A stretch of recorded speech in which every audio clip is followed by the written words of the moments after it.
Assalamualaikum warahmatullahi wabarakatuh. Halo sahabat kreatif, berjumpa lagi dengan saya Siti Subaidah dalam program podcast Sang Pemimpi, dari mimpi menjadi inspirasi. Nah, kali ini kita kedatangan tamu yang luar biasa. Sebelum saya spill orang-orangnya, kita lihat dulu cuplikannya. Makasih Mira, aku gak nyangka dampaknya akan seburuk ini Mbah. Aku gak ingin siapapun mati. Jika kau sedang melakukan tarian ini, semua orang yang melihatmu akan mati. Nah, sahabat kreatif sudah lihat cuplikannya. Sekarang kita sudah kedatangan pemain dan juga asisten sutradara dari film Tari Kematian. Yeay! Selamat datang kakak-kakak dan abang.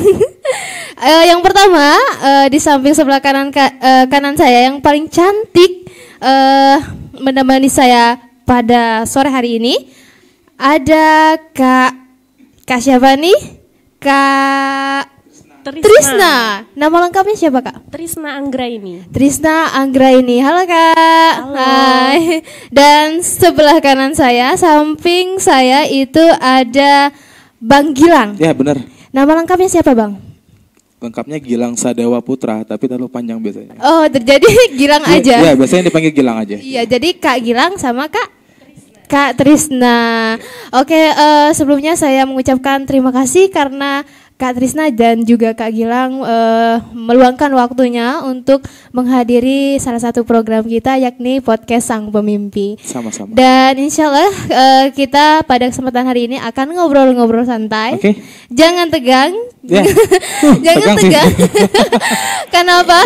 Karena saya tidak akan memberikan pertanyaan yang susah-susah. Oke. Karena kita tidak ada soal matematika. Karena ngobrol santai aja. Siap. Nah, bagaimana kabar kalian berdua? Alhamdulillah baik. Alhamdulillah. Baik. Iya, karena sekarang itu lagi musim sakit. Tadi rekan saya juga sakit, batuk pilek kayak gitu, dan semoga kita nggak pilek-pilek ya. Semoga kita selalu sehat selalu ya. Amin. Amin. Nah, sebelumnya sudah kenal saya. Saya host, saya Siti Subaidah. Bisa dipanggil Siti. Halo semuanya. Halo. Nah, Tari Kematian ini adalah produksi salah satu film yang diproduksi Avicii Entertainment, benar? Iya, betul. Nah, sebelumnya kita sudah tahu Avicii Entertainment namanya itu sudah terdengar di mana-mana. Amin. Nah, Ya saya Allah. sangat kepo sebenarnya. Tahun berapa sih Bang Avicii ini terbentuk, dan yang melatar belakangi Avicii ini bisa terbentuk itu karena apa? Bisa? Oke, silakan Bang. Oke. Secara pasti kalau tanggalnya itu kapan? Mungkin di bulan-bulan Juli itu di tanggal 21 ya, kalau nggak salah ya. Cuman untuk berapa tahun ke belakang itu kalau nggak salah 3 tahun yang lalu ya, bener nggak? Di tahun 2020 ya kurang lebih. Untuk terbentuknya Avicii secara dibilang sebuah PH ya. Karena sebelumnya masih sebelum PH, karena kita berawal dari kanal-kanal YouTube. Iya, bukan langsung film bioskop, bukan. Oke. Jadi terbentuk tahun 2020. Nah, bisa ngebentuk Avicii Entertainment ini karena memang gimana? Kalau dibilang itu sebenarnya awalnya itu kayak ada beberapa talent ataupun tim kreatif yang awalnya sih iseng, kalau dibilang iseng sih. Iya, dibilang iseng sih iseng. Kalau untuk Avicii sendiri untuk membuat sebuah film itu iseng. Ya awal, tapi karena semua kru dan talent itu mempunyai jiwa seni mungkin ya. Cobalah secara otodidak bikin sebuah film seperti apa. Itu sih awalnya. Oh begitu, ternyata dimulai dari iseng-iseng dan akhirnya terbentuklah Avicii Entertainment dan banyak sekali film yang sudah diproduksinya dan salah satunya itu adalah film Tari Kematian. Kematian. Nah, untuk Avicii Entertainment ini sendiri fokusnya itu produksi film horor atau bebas kayak gitu? Oke. Kalau dibilang fokus sih enggak ya. Sebenarnya kita itu sebenarnya dari awal tuh drama religius. Ya, bener ya. 7 purnama di 1 Syawal. Dan juga di sini kayaknya udah tahu juga di film itu kan. Karena ada talent dari sini kalau nggak salah, Rumah Pelangi. Terus setelah itu drama pendidikan. Judulnya itu Mimpi Pati di Ujung Selatan. Nah, di awal di film drama religius dan drama pendidikan itu mungkin kurang IP lah kalau kita bilang, kurang intellectual property, kurang ngangkat, kurang punya nilai jual. Kita coba bikin film dengan urban legend Baka Belitung. Dicoba di horor karena pada saat 2000 berapa itu? Ya, lagi gembar-gembarnya film horor ya. Kita coba first time di bioskop film horor. Sebelumnya udah banyak di kanal YouTube film-film horor. Kita coba di urban legend, judulnya itu Buyut, film ketiga kita di bioskop. Ya alhamdulillah untuk masyarakat itu sendiri lumayan bener antusias untuk di film kita yang itu. Oh, jadi produksi pertama yang dibuat oleh Avicii Entertainment itu 7 purnama ya? Iya. 7 purnama, dan salah satu talent pertamanya itu Mbak Trisna. Gimana tuh Mbak pengalamannya? Pengalamannya pastinya senang banget. Itu awal pertama juga gabung di Avicii Entertainment untuk main langsung di film layar lebar. Judulnya kan 7 Purnama di 1 Syawal. Karena sebelumnya udah pernah juga masuk ke tim acting kayak gitu. Tim acting. Cuma udah lama banget, jadi untuk pertama kalinya diajak bergabung di Avicii Entertainment itu pastinya senang banget. Wow, luar biasa sekali. Nah, untuk Mbak Trisna itu sendiri menggeluti dunia peraktingan itu sudah berapa tahun sih? Sejak kecil kah atau sejak SMA kayak gitu? Mulai iseng-iseng? Gak dari kecil sih, sebenarnya waktu itu dari tahun 2015 ikut acting dan juga belajar acting kayak gitu. Terus sempat berhenti, terus baru masuk lagi di tahun 2021 kalau nggak salah di Avicii Entertainment ini. Oh, kenapa itu berhenti? Kemarin itu mungkin dari produksinya udah berhenti. Jadi dulu di tahun 2015. Jadi berhenti juga. Terus rupanya dari Pangkal Pinang ada PH Film juga di tahun 2021 diajak untuk casting kan pertamanya. Itu sangat senang sekali karena mungkin memang hobi juga kan untuk acting, belajar acting kayak gitu. Jadi ya sangat senang banget untuk ikut ke dunia acting kayak gini. Wah, luar biasa sekali. Nah, tahun ini kan tahun ini sebenarnya baru mengeluarkan film terbaru ya kan? Ya, ini Tari Kematian. Ya, betul. Nah, untuk produksi film Tari Kematian ini sendiri berapa lama sih menghabiskan waktunya untuk produksi? Oke. Jadi kalau produksi film itu kan dia ada tahap. Jadi yang pertama itu kita bilang praproduksi. Sebenarnya bukan kita sih, udah seluruh industri perfilman udah tahu itu. Praproduksi, setelah produksi itu produksi, setelah produksi itu pasca produksi. Jadi untuk praproduksi simpelnya itu adalah persiapan sebelum syuting. Persiapan seperti set lokasi, persiapan dari sebuah talent itu sendiri. Yang pertama kali itu adalah pembuatan naskah ya. Pembuatan naskah sampailah lokasi sudah ditentukan, sudah di art, di dekor gitu kan. Di art. Terus talent juga udah di reading, udah tahu jalan cerita naskah, seperti apa actingnya, seperti apa dialognya, itu udah siap. untuk make upnya udah siap seperti apa, wardrobe-nya pun seperti apa sudah dipersiapkan, itu masuk ke tahap produksi. Produksi itu kita di set lokasi, itu syuting yang biasa dilihat kalau orang awam tuh yang action cut-nya itu di situ. Nah setelah itu di praproduksi. Praproduksi itu edit terus sampai ke tahap tayang. Sebenarnya kalau edit sih nggak lama, paling lama itu sebulan lah mungkin.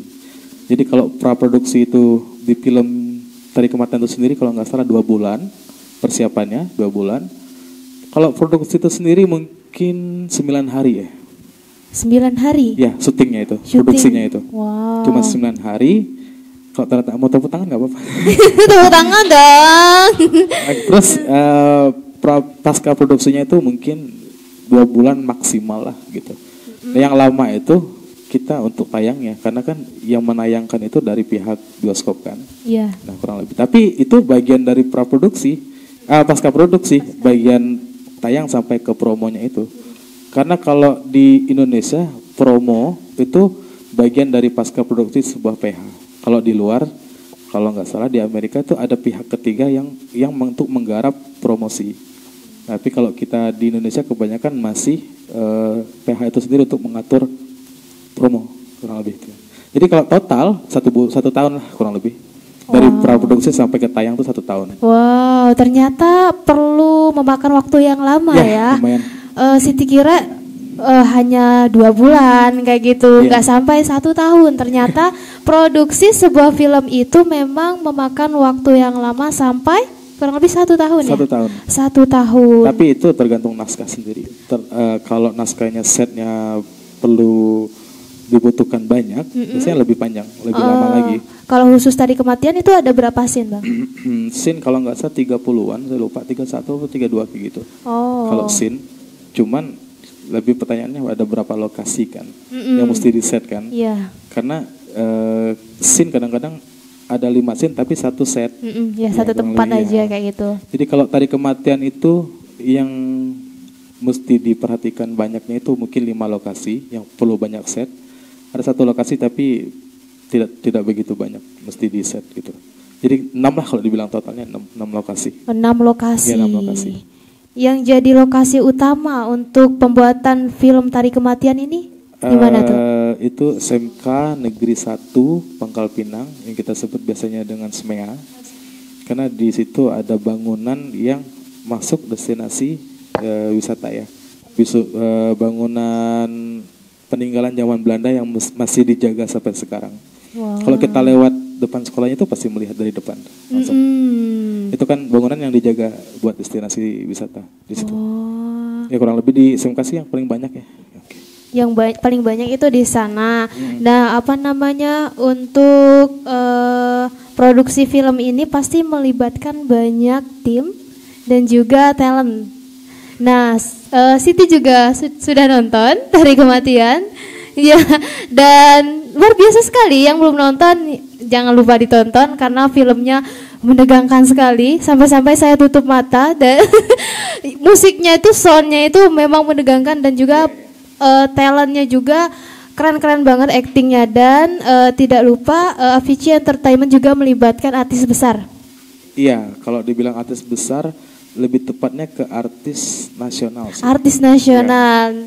Nah, salah satunya itu ada siapa kan? Yang senior, terus kalau yang remaja itu ada Clarice. Peran utamanya sendiri, Clarice Cuti. Yang lumayan dewasanya itu Leon Dawson.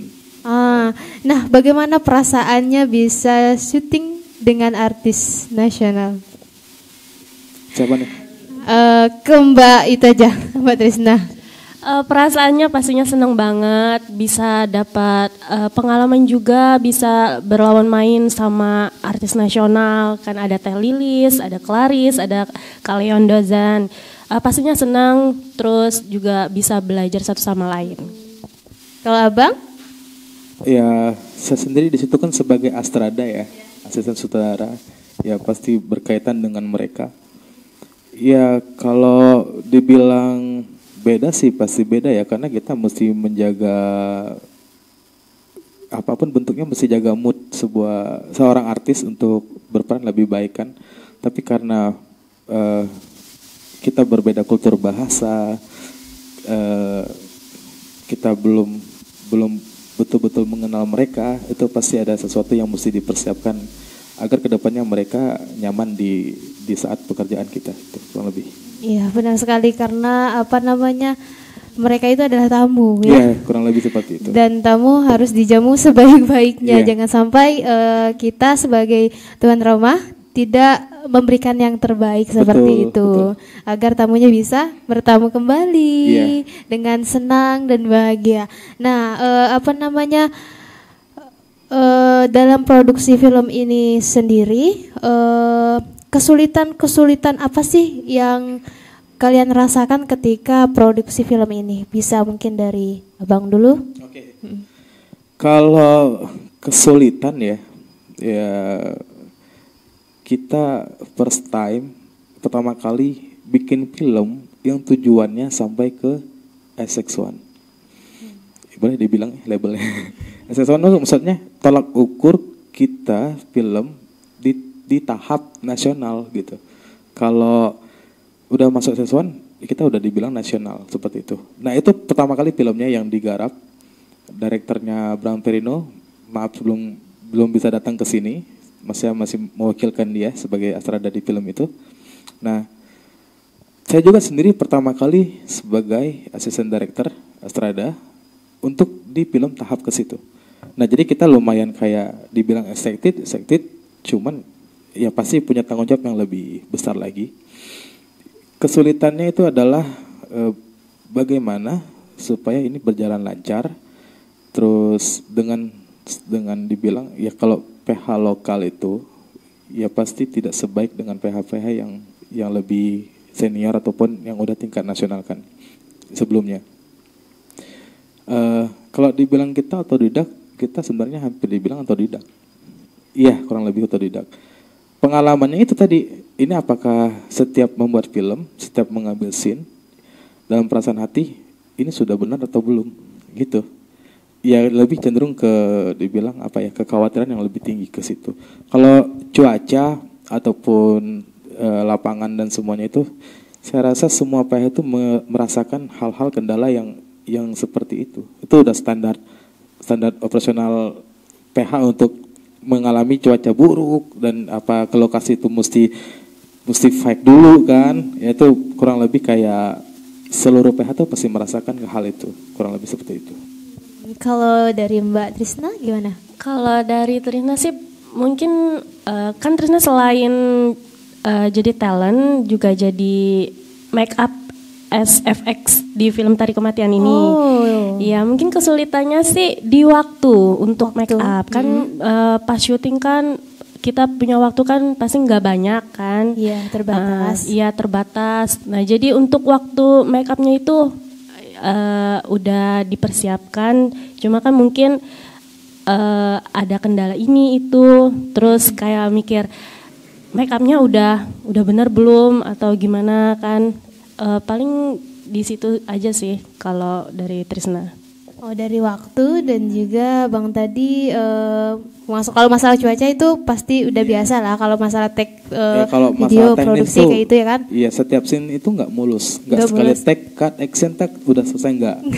Satu scene tuh mesti berapa ulang kan, mesti berulang-ulang kali. Ya adalah kendala kalau di setiap kita take itu mungkin talent yang lupa dialog, cuaca tiba-tiba buruk, ketika door terus masalah teknis, sound yang nggak hidup, lighting yang seperti apa, itu sebenarnya perjalanan sebuah PH yang semuanya merasakan sih kayak kurang lebih. Jadi nggak mesti dikasih tahu lagi kalau itu permasalahan seperti itu, kayaknya semua PH udah mengetahui perjalanan itu. Cuman ke lokasi syuting kadang-kadang kita punya kendala juga, ya, kayak jalannya yang belum mulus dan sebagainya. Terus di lapangan juga kita mesti bikin camping, mesti bikin base camp yang layak untuk dibilang base camp gitu kan. Karena kita kalau nggak nginep pulang dini hari itu mungkin sampai kantor itu sampai jam 4 subuh. 4 subuh ya, dari pagi ya? Ya jam 7 kita mesti berangkat lagi ke lokasi syuting dan syuting lagi. Kurang lebih seperti itu. Jadi kalau untuk saya pribadi, saya Asrada kan biasa bikin schedule ya, Ya, dengan schedule. ataupun kita bilang call sheet. Itu dengan director itu sendiri, saya berdua dengan Pak Sutradara bikin schedule itu benar-benar supaya pas ke lokasi syuting jangan terlalu capek, biar optimal syuting besok harinya seperti itu. Oh, ternyata produksi film itu tidak mudah. Banyak sekali tantangannya, apalagi ini genrenya film horor ya kan. Pasti banyak sekali lokasi-lokasi yang memang aura-aura horor dan mistiknya harus ada. Biasanya ke hutan-hutan enggak? Iya, kita kalau hutan-hutan. dibilang bukit kita udah masuk ke bukit sih. Wow, banyak Bukit, sekali. teluk langsung teluk pantai gitu. Wow. Nah, untuk produksi film ini sendiri pas di lokasi syuting itu pernah nggak sih mengalami hal-hal mistik kayak gitu? Dari Mbak Dinda. Biasanya cewek paling banyak takut. Silakan, Mbak. Kalau dari Trisna selama syuting film horor, alhamdulillah sih nggak pernah ngerasain hal-hal yang aneh. Kalaupun misalnya ada teman-teman yang ngerasain sedikit aneh gitu, ya kayak kita tenangin aja, jangan dipikirin atau gimana, pikir positif aja kayak gitu. Jadi belum pernah sih. Alhamdulillah belum pernah, masih bisa ditangkis. Jangan berpikir yang aneh-aneh, apalagi misalkan kita lagi di suasana hutan, kita itu nggak boleh kalau bahasa Bangkanya itu mengok, diem kayak gitu, nggak ada pikir bengong kayak gitu.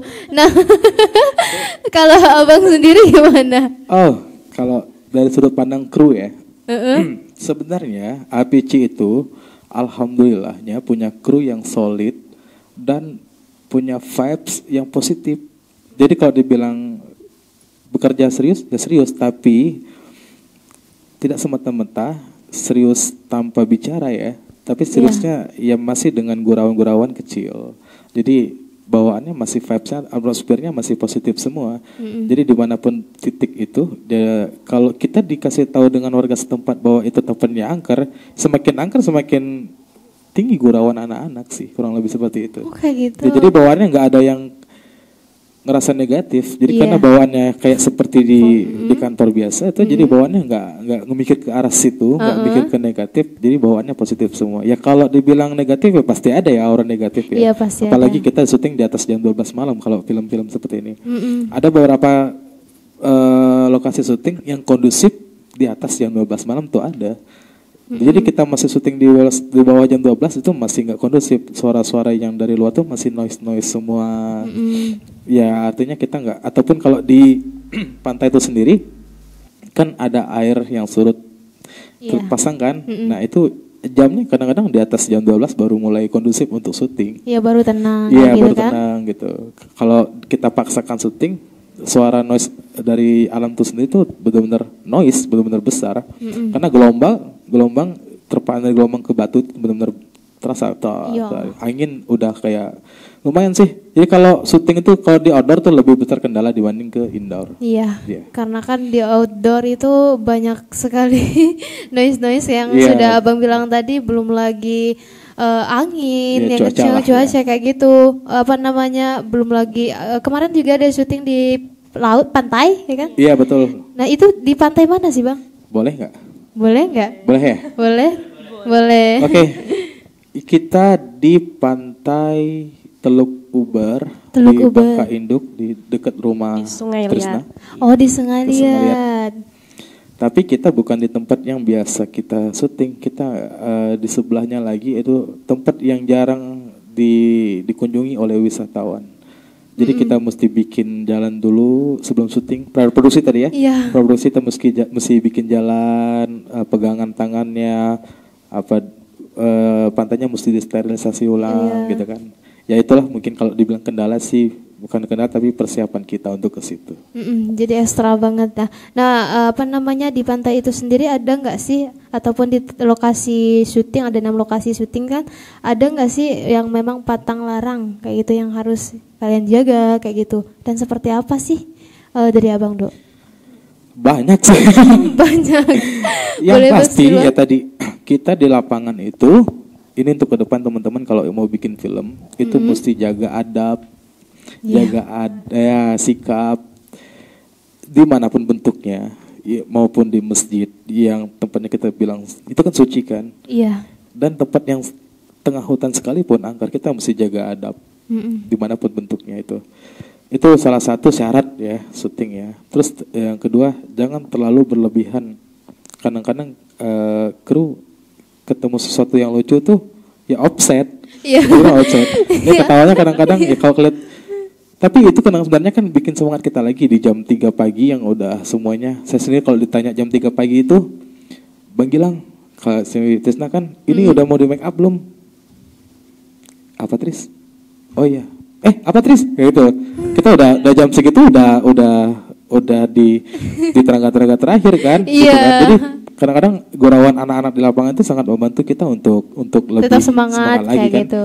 Cuman jangan berlebihan gitu aja sih. Dibatasi, Iya, bercandanya dibatasi. Itu aja sih. Kalau untuk Iya. Mbak sama. sih, sama. Kata-kata yang mengumpat itu jangan terlalu jangan sampailah kalau bisa ya kata-kata yang mengumpat ataupun ke arah kata-kata kotor itu jangan. Iya semestinya aja gitu aja sih. Tapi biasanya kita itu kalau lagi satu tim rame-rame kayak gitu bisa aja keceplos kan. Iya, apalagi ketemu bestinya kan. Iya, bisa apa aja, apalagi cewek ya. Ngomongnya hobi ngomong. Apa aja diomongin. Saya pribadi juga kadang diajak kawan main arah Bangka Barat. Bangka Barat itu kan lumayan ya mistiknya. Iya. Banyak sekali pantang larangnya. Belum lagi gunung-gunungnya juga kayak bukit-bukit. Nggak boleh ditunjuk, nggak boleh dikatain kayak gitu. Betul. Wow, besar banget batunya. Kita nggak boleh kayak gitu. Jangan berlebihan. Iya, nggak boleh karena jadi kalau kita kalau Muslim, Islam itu kan ada namanya jangan terlalu berlebihan memuji pun dengan nama Allah gitu. Jadi kalau kita memuji, wow, keren banget kan? Iya. Takjub.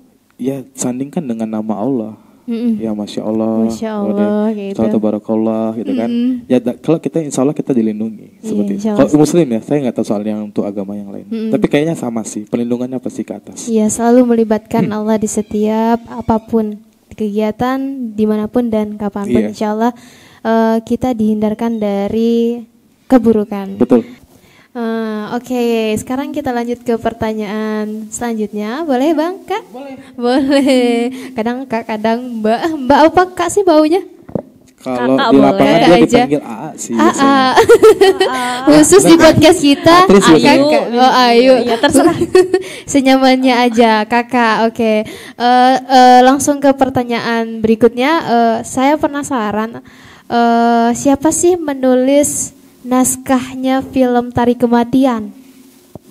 Jawab. Iya, jawab. Yang nulis tuh pure dari Bram Perino sekaligus sutradara kita. Wow. Yang scriptwriternya.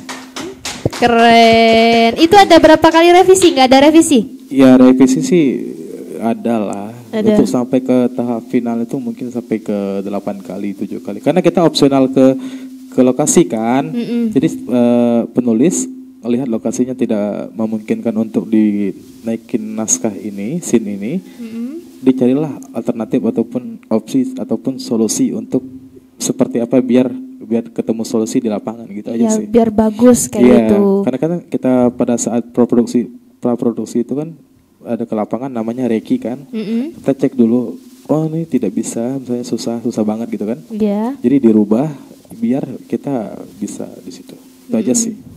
Oh ternyata ada revisi 8 kali. Pasti. Dan akhirnya selesai revisi langsung tag ya Bang? Nggak ada jeda kayak gitu? Iya, ketika persiapannya udah final semuanya, naskah pun udah fix, sudah final, berarti persiapannya udah benar-benar final kan?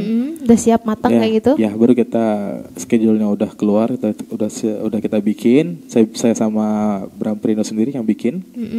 Udah keluar schedule, ya udah lewati schedule. Kalau schedule-nya itu tanggal 8, kita mulai tanggal 8 udah tag gitu.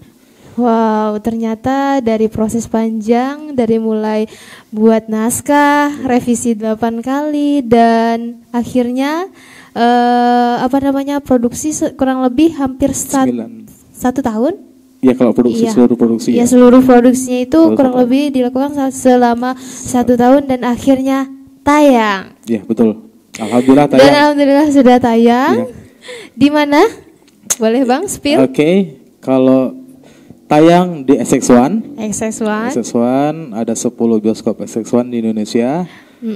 Terus kalau yang lokal kita itu adalah Best Cinema dan LTD 9. Iya, Best Cinema ya. dan LTD. Kalau di yang lain ada Cinepolis, ada CGV, Cineplex, saya lupa banyak sekali. Banyak sekali. Ya, tapi ada kita di Instagram ada, tinggal dicek aja.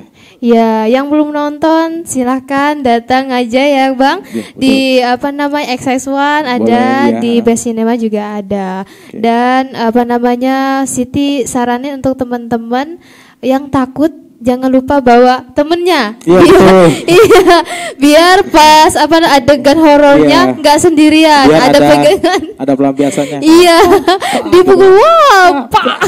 Ya, benar. Kemarin Siti tuh kan nonton bareng teman kelas, ada 6 orang.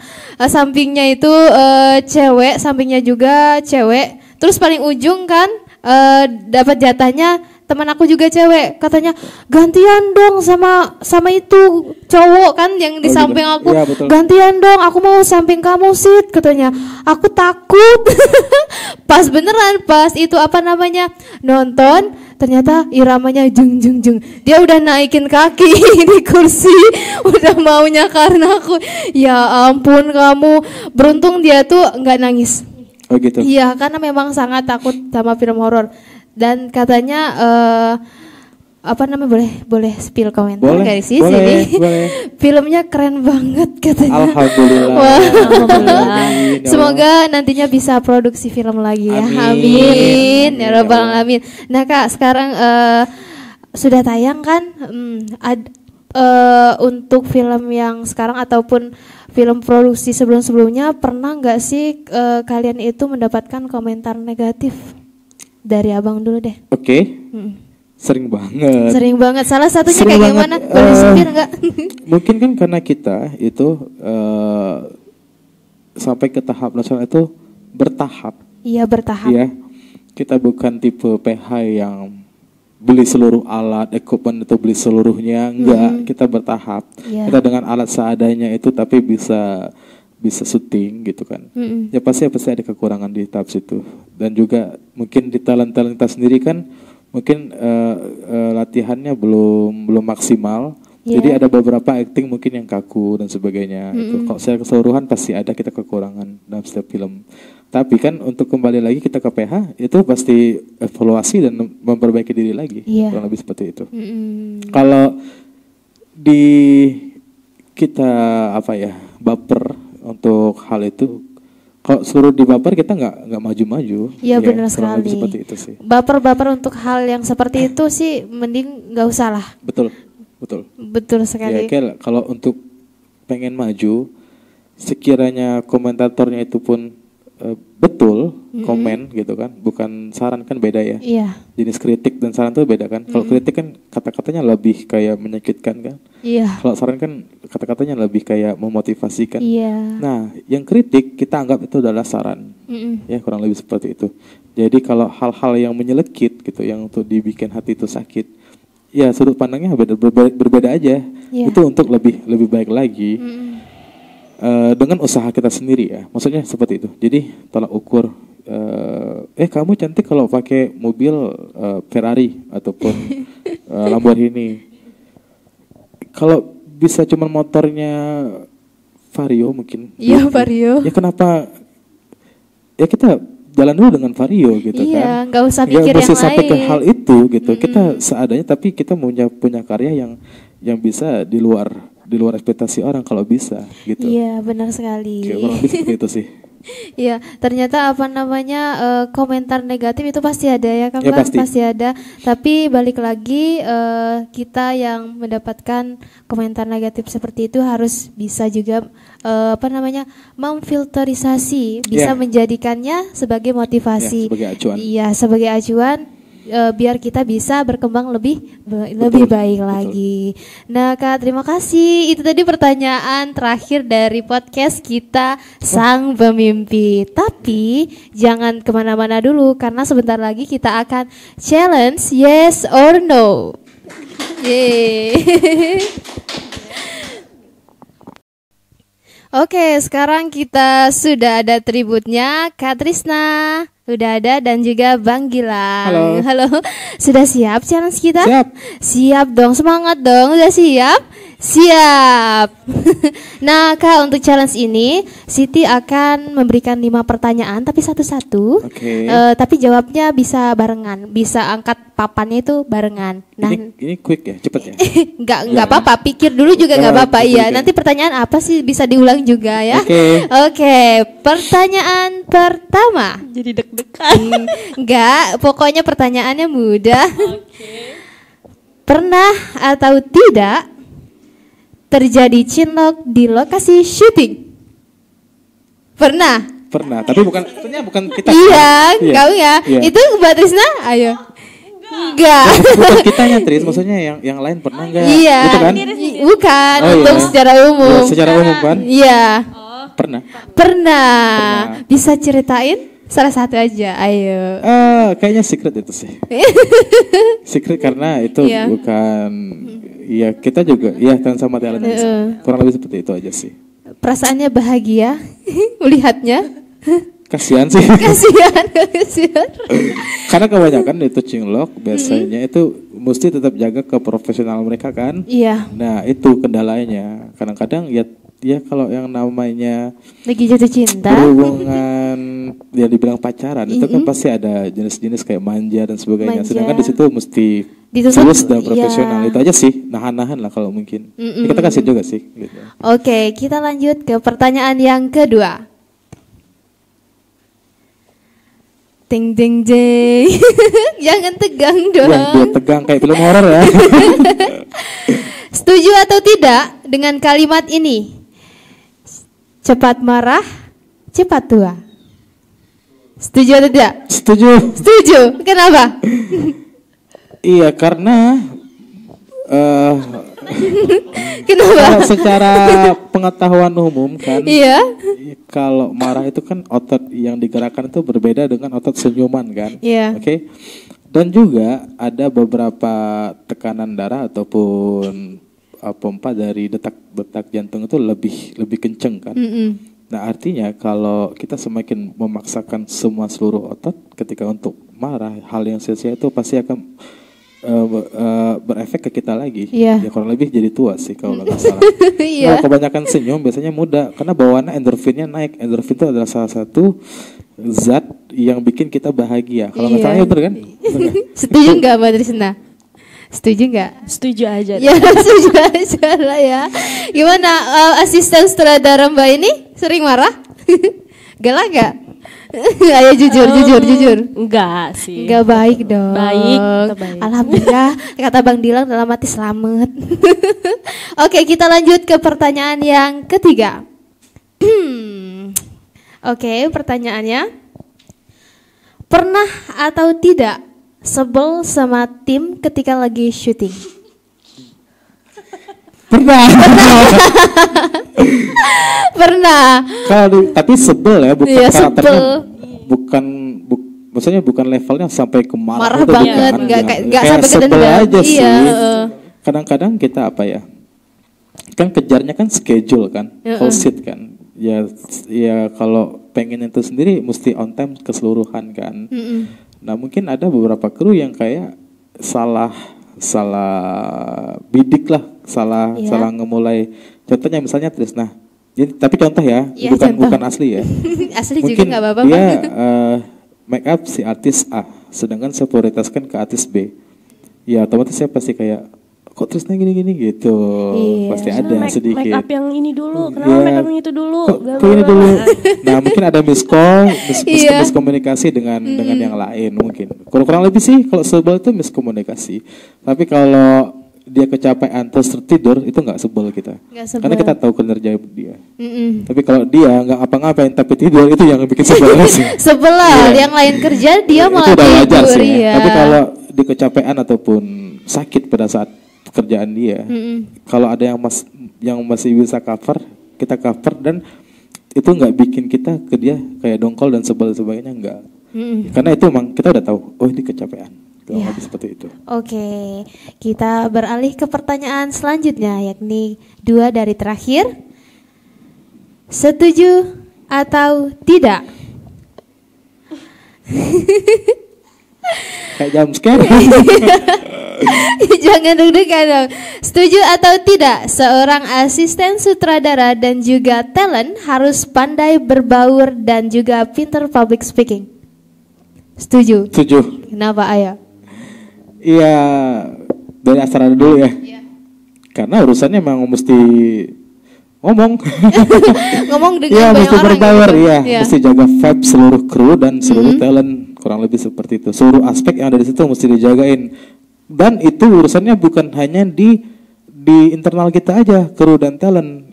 Kita mesti ada pihak ketiga seperti yang mempunyai lokasi, ya kan, unit-unitnya, ataupun kayak kalau hujan mungkin kita ke daerah yang efek hujan, itu mungkin damkar dan sebagainya kan, ataupun kita untuk keselamatan itu sendiri mungkin ada BPBD ya gitu, BPBD kita mesti juga ke mereka, kan, ke seluruh semua unit aspek.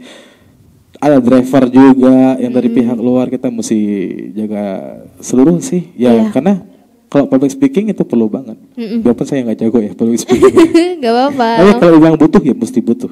Ya. Gimana kalau Mbak Trisna? Iya sama, kalau dari talent juga pastinya juga sesama talent harus ya sering-sering ngobrol kan. Jangan kayak sendiri-sendiri kayak gitu kan, saling ngobrol bisa kayak ceritain pengalaman-pengalamannya, bisa saling tukar pengalaman, tukar cerita gitu kan, biar ya makin kompak lah gitu. Iya, karena dengan komunikasi ya memang benar kita bisa menumbuhkan kekompakan yang lebih solid lagi kayak gitu. Oke, pertanyaan terakhir. Jeng jeng jeng. Yes or no? Selain bisa acting, Trisna juga bisa menari. Bener? Yes, benar. Yes, wow. Setuju. Apa bisa tahu gimana? Iya. Pernah lihat nari? Trisna itu bukan satu film, itu udah banyak film kan. Wow. Dan ada beberapa adegan yang melibatkan koreo. Ya Trisna udah aman, dia udah jago sih untuk masalah situ. Iya. Trisna ya. Saya bisa Trisna acting, itu bisa make up. banyak talentnya, ini bukan peres tapi memang serius. Multi Dia talenta. multi talent, dia bukan hanya bisa berperan di acting, tapi dia juga bisa make up Make up. yang sekelas SFX. SFX itu kalau kita make up dari seger ke lawless ataupun ke pucat itu standar. Itu standar make up artis kan. Tapi kalau kita merubah hidungnya, merubah matanya, merubah wajahnya ataupun bentuknya udah berkarakter udah beda, itu namanya SFX. Itu memakan waktu mungkin sejam, bisa setengah jam, paling cepat setengah jam sih. Satu orang. Satu orang. Satu orang satu make up. Nah, selain menari, saya lebih salut ke dia ke SFX, dan itu otodidak kalau nggak salah ya. Iya. Otodidak. Luar biasa sekali Mbak Trisna ini ya. Jadi kalau saya sudah pernah ngerasain syuting saya sendiri yang action, yang cut, saya juga dimasuk framing.